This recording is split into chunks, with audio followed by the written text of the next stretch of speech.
Same day delivery comes in clutch.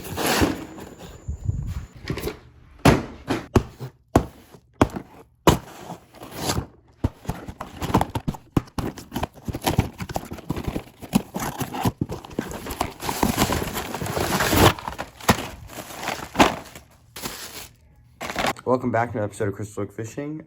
It's about 5 a.m. and I'm diving soon.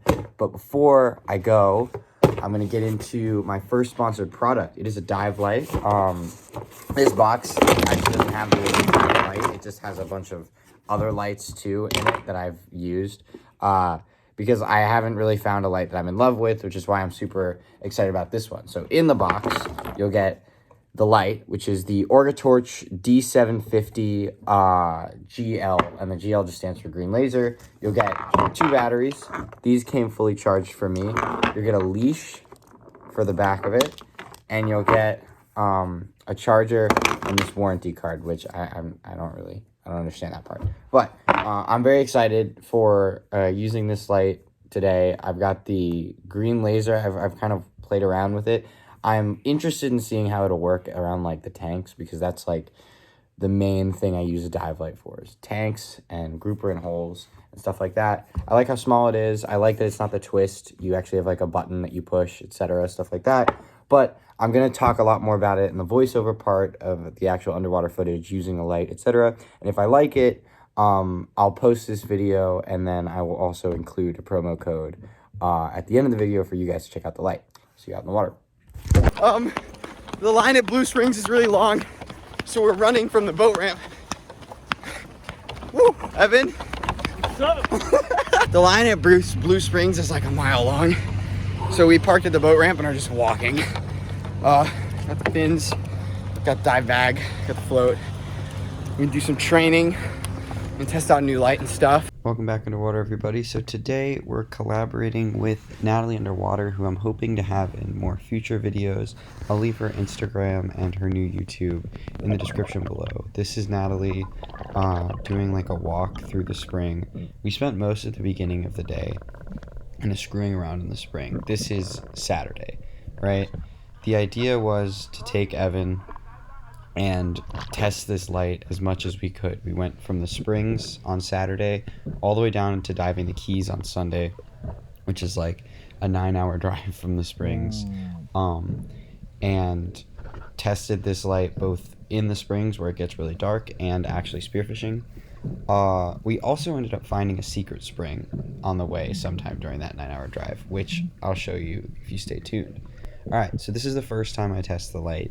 I shine it back into this ledge as if I'm looking for grouper, because I thought that ledge looked like it would have grouper if it wasn't in fresh water. And you can see it lit up the whole thing, no problem, which, you know, for any decent dive light you would expect. That's not, you know, a surprising thing. This next drop, though, I wanted to see how bright it shines, like in the pitch darkness at the bottom of the spring. So I dropped down to the bottom. I think the bottom here is about 60 feet, and then as you start going down that tunnel, it goes down more into 70, 80. But I kind of just planed out, and I was trying to find my way around the scuba diver safely, and I shone the light through here, and to the back of that wall is about 30 feet, and it illuminated it like it was nothing. Which to me is the more impressive part about the beam of this light, is that it was able to do that. And it was able to do that consistently all day on the same charge. I didn't change the battery out even though there was a spare. This next dive here, I also turn on the laser, because I think the laser is actually useful. First, you can use it for guiding, right? Especially if you have inexperienced people and you're trying to show them where a grouper is inside of a ledge, or you're trying to point at which fish they should shoot. The laser, you can shine on the fish, on the tail of the fish, and they can shoot it. It works. The laser is visible even in the normal daylight. It doesn't have to be dark to see the laser, so you could use it like that. It's also just fun to draw with, which I did. But yeah, you can see the light here. I think this is about 77 foot dive, and you can see it's like pitch dark, and the light is like hurting the camera on the GoPro. If you look at the center of the light, it is still messing up the way the GoPro picks up the light. But you can see that laser goes super far. I actually shown the laser from the top of the spring to the bottom of the spring, and you can see it on the bottom of the spring. There's Natalie again.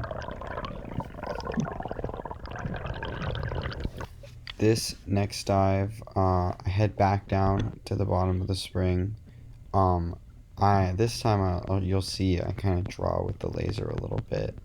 I'm very interested in finding more applications for the laser because I do think it's very interesting and it can be very useful. But there again, you can see the light shining like that. There is 40 feet down that way, and it illuminated the bottom. I wouldn't necessarily use the laser for, like, as a laser sight for a gun, for example. I don't think that is its particular, like, that's how I would apply it. But I do think it has potential in directing people towards things. Oh my god, Evan and I are checking out a spring that is very secret, super duper secret. Oh, there's a lot of going on here. Whoa, oh, big spider web, watch out. Oh, that's a poisonous one. It's like all red and Look at that thing. Look at that. Keep it moving, okay. Where is it? Oh, this way. Jump snake. Oh, shit. Oh, that's over. Just don't oh my god! Holy f***! Holy f***! Holy shit! Oh! Holy fuck! Dude, this is so dope. Oh my god, it's clear. Oh, fuck. Dude, we just found this spring. Oh my god. It was real. Oh my god. The bugs are eating me alive, dude. Let's get out of here. Dude. Welcome back. We are an hour away from where we are in the Keys. It is 2:45 in the morning, and we are going out at 9. We're gonna try to launch at 9. We're gonna sleep. And oh, there's the Divers Direct. The one on, what are we on? Isla Mirada? No, we're on Largo, yeah. But, yeah, so we are gonna send it. We got one day to dive and get Evan on mutton, hopefully black grouper, and hopefully cubera. And that's the goal. We got one day to dive super hard. All right. I'm gonna go to bed. I'll see you at the ramp in the morning.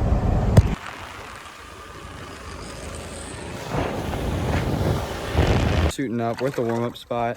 Already you can see there's a bunch of fish. We're gonna get in and warm up. Welcome underwater, 400 miles away from where we started this video. This warm-up spot's in like 30 feet, just hanging out, looking through these ledges with this dive light, seeing how it looks spearfishing. I really like this ledge. This ledge has been on this channel 3 times now. It normally produces a lot of fish. And I like to start at the end, it's like narrower, and then move towards the part that has all of these fish in it. Like over here you see, you kind of get them comfortable with your presence outside of it. But this time there was no notable fish to shoot, but you can see how the light just penetrates through all of these little fish. I don't know what exactly they are, but really effective for ledge hunting, like I was talking about earlier in the video. Wish there was a grouper back there though. This next dive is pretty clinical hunting, I'd say. You'll see like textbook situation, mangroves are out, start grunting, they come right in to check me out, and I just sit there and wait for the right shot. They're not going anywhere, and I know that. I look to see if there's a mutton or something better, and there isn't, so pull the trigger on that guy. That's a nice mango too. It was like 19, 20 inches.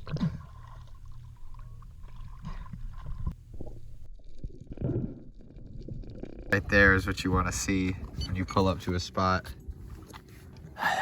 Alright, we pulled up to another spot. It's actually 70 to bottom, but we were sitting right on top of this big ledge. And the top of the ledge was in like 56.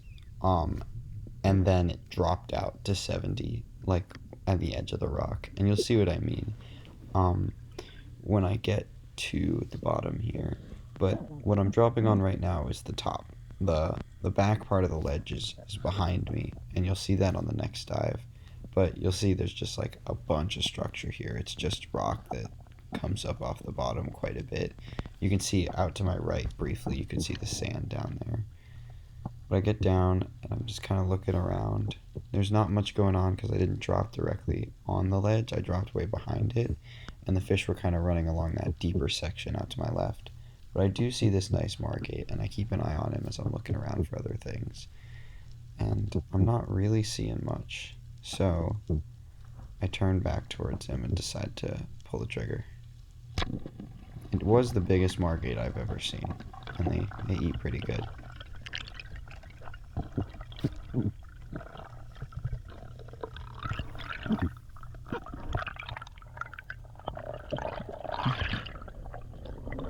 But yeah, the top of that ledge is much shallower than the bottom, and I missed the bottom part of the ledge where the fish are actually hanging out. But on the next dive, I drop on the right part. Nice margate.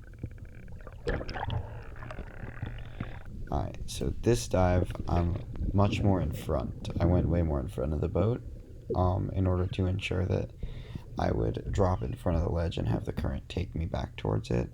And I ended up dropping right where the rocks at the back of the ledge meet the sand. See, you'll see that sand line, and then there's no more rocks. So I head in just a tad bit.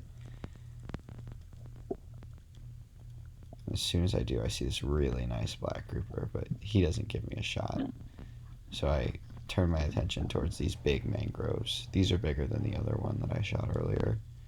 And I just completely whiffed because I rushed the shot. The black grouper got me all excited.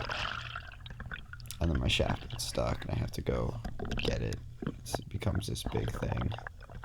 It took like 3 dives to get the shaft out of that rock. Alright, so we dropped a little further down the ledge, and for some reason the viz got way worse.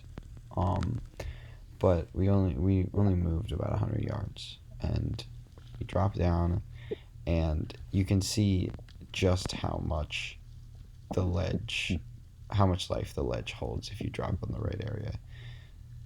As soon as I get down, I'm seeing way more smaller fish. The coral is looking bigger. There's that angelfish that's coming up to me. There's a little hogfish that I see out here. And there's just way more going on. And that tells me for my next dive that I'm in the right area, even if I didn't see any big fish. That 100-yard move was good because this part of the reef is holding way more life. So I get ready for my next dive here, and I drop down. Obviously, you know, with 3-minute surface interval, 3 times bottom time surface interval, you know, I'm not immediately dropping down. There's also a bunch of dives that I didn't include where we just dropped on sand or didn't drop on anything nice and just sat on the bottom for 2 minutes looking like idiots because we couldn't see any fish. But, you know, YouTube's a highlight reel. So get down to the bottom here, and you can tell it's the edge of the ledge because of all the sand spaces in between the rocks. And I get down and I face in towards the reef with the ledge behind me. You can see all of this life, and then you can also see the little black grouper. come up over there, but I kind of ignore him because I know he's not legal. And I'm just kind of swimming around, loving being down in the Keys, and I head back up for another dive. Engine broke. We're trolling motoring back in because we're only like 4 miles from the ramp, so. Oh, what a way to end that.